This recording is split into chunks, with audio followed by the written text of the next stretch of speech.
Hello friends, வணக்கம். Welcome back to my channel. நீங்கள் இது வரைக்கும் நம்ம சேனலை சப்ஸ்கிரைப் பண்ணாமல் பார்த்துட்டு இருந்தீங்க அப்படின்னா சப்ஸ்கிரைப் பண்ணிவிட்டு பாருங்கள். கூடவே இருக்கிற பெல் பட்டனையும் ப்ரெஸ் பண்ணிக்கோங்க. அப்போ தான் நான் போடுற வீடியோஸ் எல்லாம் உங்களுக்கு உடனே நோட்டிஃபிகேஷனாக வரும். இப்போ வாங்க நம்ம கதைக்குள்ளே போயிடலாம். அதே நேரம் அந்த ஆலமரத்தில் ஒரு உருவம் தலைகீழாக தொங்கிக் கொண்டு தனது அடுத்த வேட்டைக்காக காத்திருந்தது. ஊர் மக்கள் அனைவரும் கோவிலை நோக்கி சென்றனர். சரவணன் மட்டும் ஏதோ யோசித்தவாறு அங்கேயே நின்று கொண்டிருந்தான். அனைவரும் சாவு வீட்டில் இருந்து வருவதால் கோவிலுக்கு செல்லாமல் வெளியே நின்று கொண்டனர்.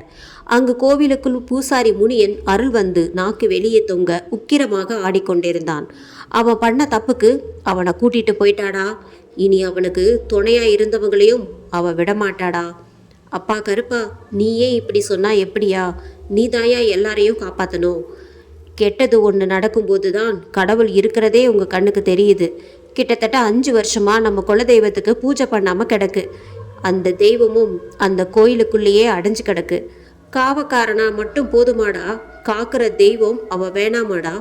நாங்கள் என்னப்பா பண்ண? கோவில் கும்பாபிஷேகம் பண்ணணும்னு நினைக்கும் போதெல்லாம் ஏதாச்சும் ஒரு தடங்கள் வந்துட்டு இருக்கு. தடங்கள் வரதாண்டா செய்யும். எல்லாமே அதுங்க பண்ணுற வேலைடா. அப்போ நாங்கள் என்னதாயா செய்யணும்? நீயே ஒரு வழி சொல்லியா? இன்னையிலிருந்து கடைசி வெள்ளி வரைக்கும் எல்லார் வீட்டையும் விரதம் இருக்கணும். வீட்டு வாசல்ல வேப்பிலையும் ஒரு சொம்புல மஞ்சள் தண்ணீரும் வைங்க. வீட்டை விட்டு வெளியே போறவங்கெல்லாம் என் கோவில் விபூதியை பூசிட்டு என் முன்னாடி எலுமிச்சம்பழம் வச்சு அதை எடுத்துக்கிட்டு போங்க. உங்க உசிருக்கு எதுவும் ஆகாம நான் பார்த்துக்கிறேன். ராத்திரி ஆச்சுன்னா வீட்டு வாசல்ல விளக்கு நம்ம தெய்வத்தை நினச்சிட்டு விளக்கேற்றி வைங்கடா. எதுவும் ஆகாம அவ பார்த்துப்பா. அது மட்டும் இல்லடா, ராத்திரியில அதுக தொல்லை ரொம்ப அதிகமாக இருக்கும்டா. என்ன சத்தம் கேட்டாலும் வீட்டை விட்டு வெளியே வராதிங்கடா. சரியா? நீ சொன்ன மாதிரியே எல்லாம் பண்ணுறோம். இன்னையிலிருந்து கடைசி வெள்ளி நம்ம அம்மாவுக்கு கும்பாபிஷேகம் நடத்துங்க. அதுக்கப்புறம் எதுவும் நடக்காம அவ பார்த்துப்பா. இங்கு அருள் வந்து முனியன் அருள்வாக்கு சொல்லி கொண்டிருக்க அங்கு சரவணன் தனியே ஏதோ யோசித்தவாறே நின்று கொண்டிருந்தான். திடீரென்று அவனுக்கு பின்னால் யாரோ உருமுவது போல் கேட்க திரும்பி பார்க்க அங்கு யாரும் இல்லை. அப்போதுதான் உணர்ந்தான் அவனை தவிர அங்கு யாரும் இல்லை என்று. என்ன யாரையும் காணோம்? நம்ம மட்டும்தான் நிற்கிறோம். இனி இங்க இருக்கக்கூடாது. உடனே வீட்டுக்கு போயிட வேண்டியதுதான். அப்போது அவன் முதுகில் யாரோ பலமாக மூச்சு விடுவது போல இருக்க பயத்தில் அவன் கண்கள் பரதநாட்டியம் ஆட திரும்பி பார்த்தான். மீண்டும் அதே போல யாரும் இல்லை. அப்பொழுதுதான் அதை கவனித்தான். மாரியப்பனின் சடலம் அங்கு இல்லை என்று. சுற்றிலும் பார்க்க எங்கும் சடலம் இல்லை. அவன் திரும்ப அவன் முகத்துக்கு முன்னால் மாரியப்பன் சடலம் நிற்க ஒரு நிமிடம் அவன் இதயம் நின்றுவிட்டது. கத்தினான். சத்தம் வெளியே வரவில்லை. குரல் வலையோ யாரோ பிடிப்பது போல உணர தன் கழுத்தை பார்த்தான். மாரியப்பன் சடலத்தின் கை அவன் கழுத்தை இருக்க பிடித்து கொண்டிருந்தது. கத்த எவ்வளவோ முயன்றும் முடியவில்லை. போக போக பிடி இறுகிக் கொண்டே போனதை தவிர தளரவில்லை. நான் மட்டும் போனா எப்படி? நீயும் கூட வா. 2 பேரும் சேர்ந்து போகலாம். தனியா போக ரொம்ப பயமா இருக்கு.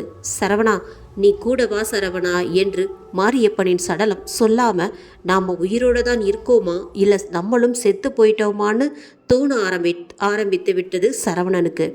அப்பொழுது ஹே என்ற சத்தம் கேட்க சத்தம் வந்த திசையை சரவணன் பார்க்க அங்கு அருள் வந்து ஆடிக்கொண்டிருந்த முனியன் ஆவேசமாக ஏய் என்று கத்திக்கொண்டு கையில் இருந்த வீச்சருவாளை சரவணன் இருக்கும் இடத்தை நோக்கி வீச அந்த அருவாள் மாரியப்பனின் சடலத்தை தலையை ஒரே வெட்டாக வெட்டியது. ஆ என்ற அலறல் சத்தத்துடன் அந்த சடலம் காணாமல் போனது. மக்கள் அனைவரும் இதை ஆச்சரியத்துடன் பார்த்து கொண்டிருக்க மீண்டும் அந்த வீச்சருவாள் முனியனின் கையில் இருந்தது. முனியனுக்கு வந்த அருள் இறங்கியது.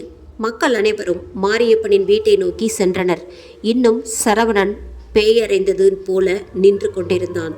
சரவணின் மனைவி சுமதி வந்து அவனை தோளை பிடித்து உலுக்கிய பின் தான் சுயநினைவிற்கு வந்தான். யோ யோ என்னாச்சியா? தெரியலடி. நடந்தது எல்லாம் கனவு மாதிரி இருந்துச்சுடி. என்னால் இன்னும் நம்ப முடியல. இன்னும் நம்ம உயிரோட தான் இருக்கோமான்னு சந்தேகமாக இருக்கு. ஆமாயா, எனக்கும் அப்படிதான் இருக்கு. என்னதான் நான் உயிரோட இருக்கேனா இல்லையே நான்ட்டு. ஐயோ வாய கழுவியா. எப்போ பார்த்தாலும் இதே பேச்சு தான். நானா வடி பேசுகிறேன்? இங்கே நடக்கிறத பார்த்தா அப்படிதான் தெரியுது. பயத்திலேயே பாதி உசுறு போயிருதுடி. சரி விடியா, இனி எல்லாம் சரியாயிடியா. நம்ம கருப்பன் சொல்லிட்டாரு. ஒன்றும் கவலைப்படாதையா. ஆமாண்டி, என்ன சொன்னார் நம்ம கருப்பசாமி? அதெல்லாம் வீட்டில் போய் சொல்கிறையா? ஆமாம், நீ எதுக்கியா அங்கே வரல?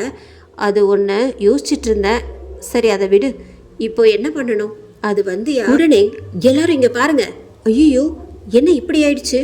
அனைவருக்கும் பயத்தில் கை கால்கள் நடுங்க ஆரம்பிக்க அவர்கள் கண்களை அவர்களே நம்ப முடியவில்லை. என்னையா இங்க இருந்த பிணத்தை காணோம்? அதாயா எங்களுக்கு ஒன்றும் புரியல. இப்போ என்ன பண்றதுன்னே தெரியல. அப்போது தூரத்தில் கருப்பசாமியின் கோவில் மணி அடிக்கும் சத்தம் கேட்டது. அப்புறம் என்னையா, அந்த கருப்பனை துணைக்கு இருப்பேன்னு சொல்லிட்டாரு.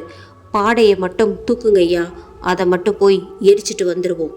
மாரியப்பனின் சடலம் காணாமல் போகவே அந்த பாடையை மட்டும் தூக்கி கொண்டு அவனது நண்பர்கள் மற்றும் பக்கத்து வீட்டுக்காரர்கள் ஆன செல்வராஜ், சண்முகம், கணேசன், முருகன் 4 பேரும் சென்றார்கள். ஊர்க்காரர்கள் அவன் பின்னே சென்றனர். கணேசன், ச்சே, நல்லா தாண்டா இருந்த, திடீர்னு இப்படி ஆயிடுச்சே.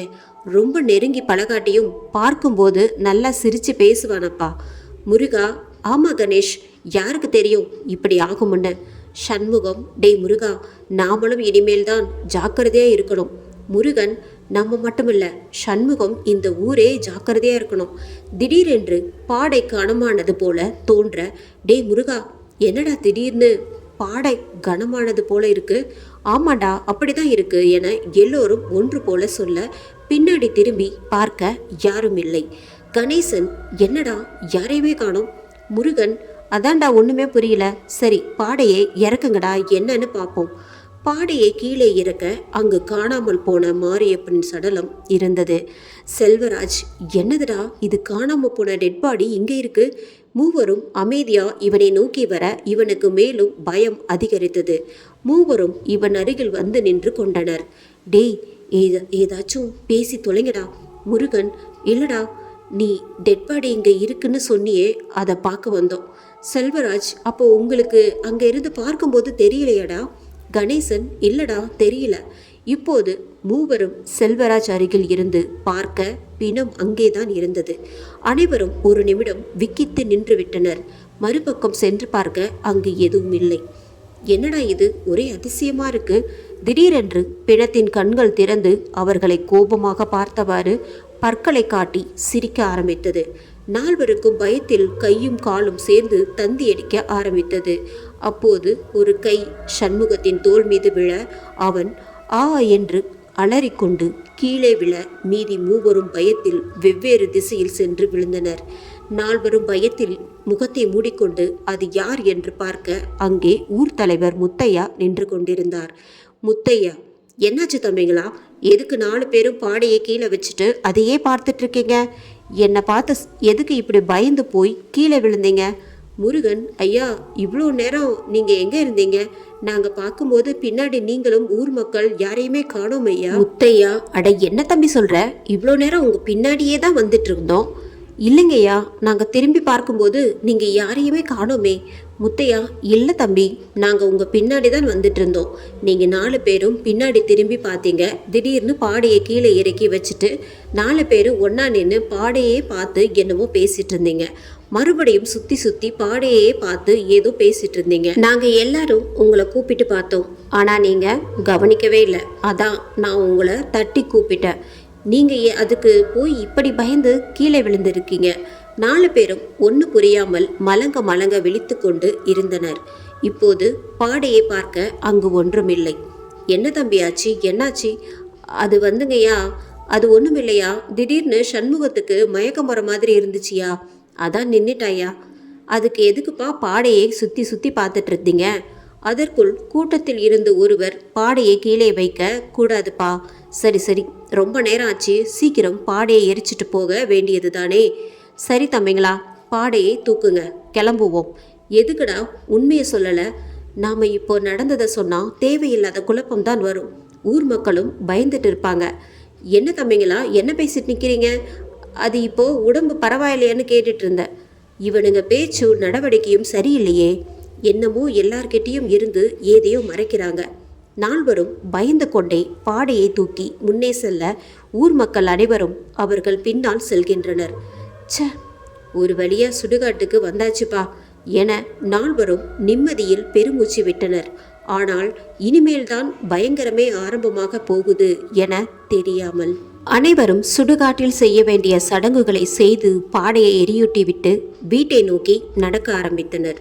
செல்வராஜ் திரும்பி பார்க்க எரியூட்டப்பட்ட பாடையில் இருந்து காணாமல் போன மாரியப்பனின் சிதை எரிகின்ற நிலையில் எழுந்து நின்று இவனை பார்த்து கையை நீட்டி வா என அழைப்பது போல இருக்க, அவன் பயத்தில் அருகில் சென்று கொண்டிருந்த கணேஷின் கையை பிடிக்க, அவனும் இவன் பார்க்கும் திசையிலேயே பார்க்க அவனுக்கும் அது இவனையும் பார்த்து சிரிப்பது போல் இருந்தது.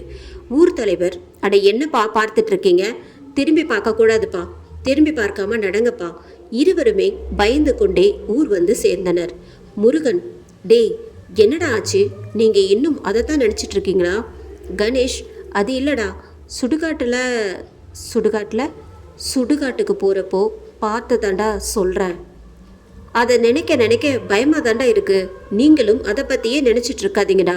நைட்டு நம்ம கருப்பசாமி சொன்ன மாதிரி எல்லாத்தையும் பண்ணிட்டு அவங்கவுங்க படுங்கடா, எல்லாம் நல்லபடியாக நடக்கும்.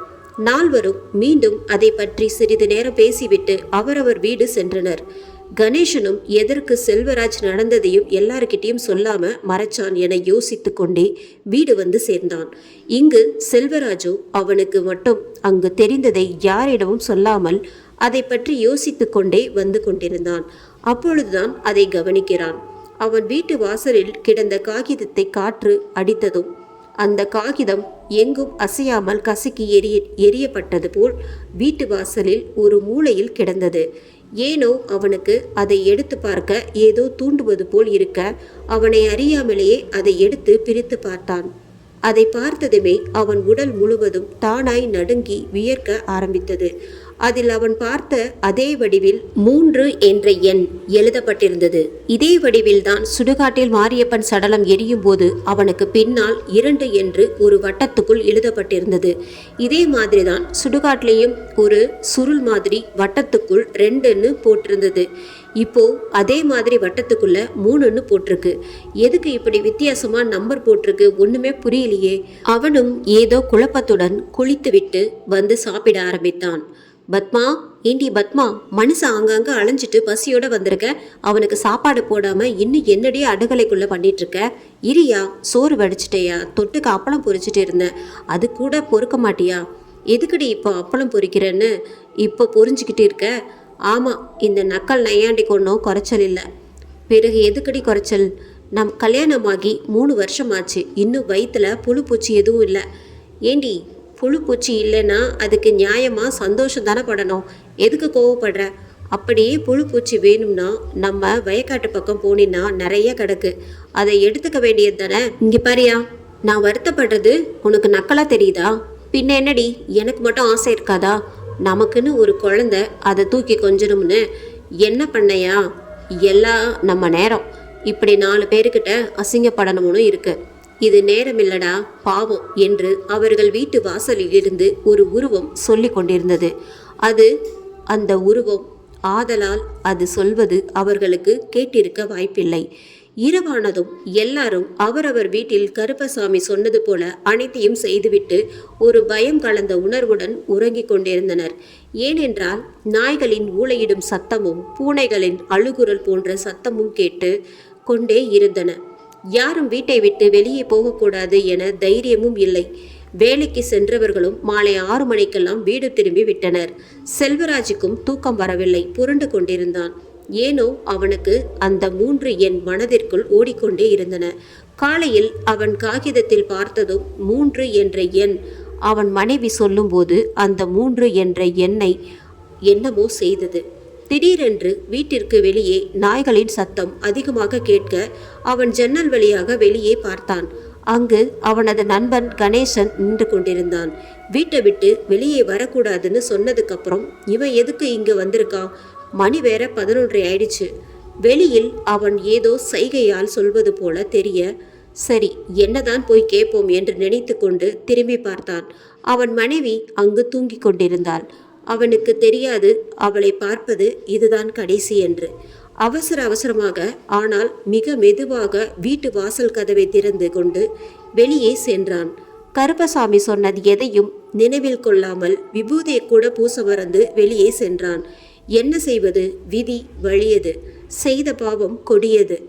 அவன் வெளியே சென்ற அடுத்த நொடி வீட்டு கதவு பட்டென்று சாத்த வாசலில் ஏற்றி வைத்த தீபம் சற்றென்று அணைந்தது. அவன் பயத்தில் முன்னால் திரும்பி பார்க்க அங்கு அவன் கண்டது பயத்தின் உச்சகட்டம். இந்த எபிசோடு உங்களுக்கு பிடிச்சிருந்தது அப்படின்னா நம்ம சேனலை மறக்காமல் சப்ஸ்கிரைப் பண்ணுங்கள், லைக் பண்ணுங்கள், ஷேர் பண்ணுங்கள். நன்றி, வணக்கம்.